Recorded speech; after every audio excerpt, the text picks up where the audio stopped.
4। देश की आन बान शान हमारा तिरंगा।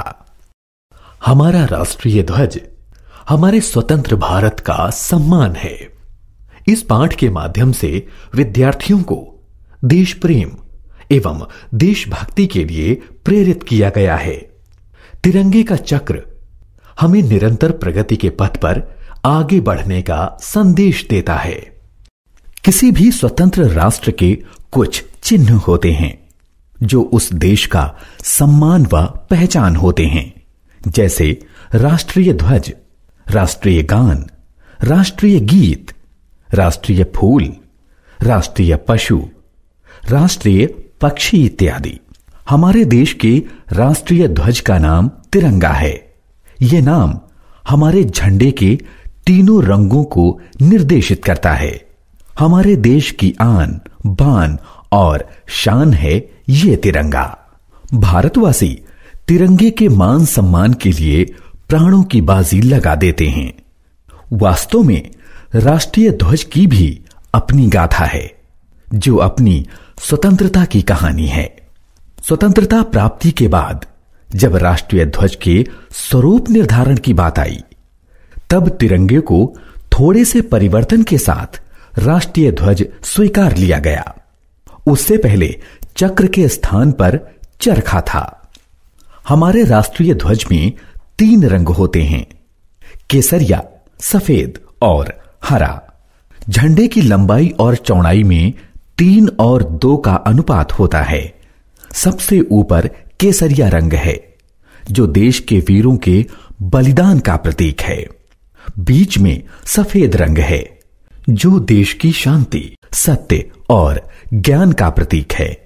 हरा रंग सबसे नीचे है, जो समृद्धि, संपन्नता, हरियाली और खुशहाली का प्रतीक है। सफेद रंग की पट्टी पर जो चक्र है, उसका भी अपना अलग एक इतिहास है। महान सम्राट अशोक ने देश के अलग अलग भागों में अनेक स्तंभ तथा स्तूप बनवाए थे। एक स्तंभ वाराणसी के निकट सारनाथ में है। इस स्तंभ के शीर्ष भाग पर 4 सिंह हैं और प्रत्येक सिंह के नीचे एक चक्र बना हुआ है। अशोक का यह धर्म चक्र सदाचार और उच्च आदर्शों का प्रतीक है। आज यही चक्र हमारी प्रगति और विकास का द्योतक है। राष्ट्रीय ध्वज के चक्र में 24 तीलियां हैं, जो कि 24 घंटों को दर्शाती हैं। और जैसे चक्र घूमता रहता है, उसी प्रकार हमें भी सदैव प्रगति के पथ पर आगे बढ़ना चाहिए। तिरंगे का निर्माण हमेशा आयताकार ही होता है। इसको पिंगली वेंकैया द्वारा डिजाइन किया गया था, जो स्वयं एक किसान व स्वतंत्रता सेनानी थे। राष्ट्रीय ध्वज हमारे देश के गौरव को सूचित करता है। तिरंगे के विषय में कुछ महत्वपूर्ण बातें हैं, जिन्हें हर भारतवासी के लिए जानना अति आवश्यक है। तिरंगा हमेशा खादी, सिल्क या कॉटन का होना चाहिए। इसका डंडा सदा सीधा रहना चाहिए और पताका उसके शीर्ष पर लहराना चाहिए। राष्ट्रीय शोक के समय झंडा आधा झुका रहता है। फटे या क्षतिग्रस्त झंडे को नहीं फहराया जा सकता, न ही यह कोई सजावट का सामान है।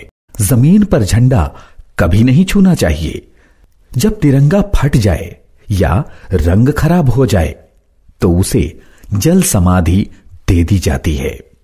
सचिवालय, मुख्य न्यायालय, कमिश्नर तथा जिलाधिकारी के कार्यालय, कचहरी एवं जेल आदि सरकारी भवनों पर राष्ट्रीय ध्वज नित्य लहराता है।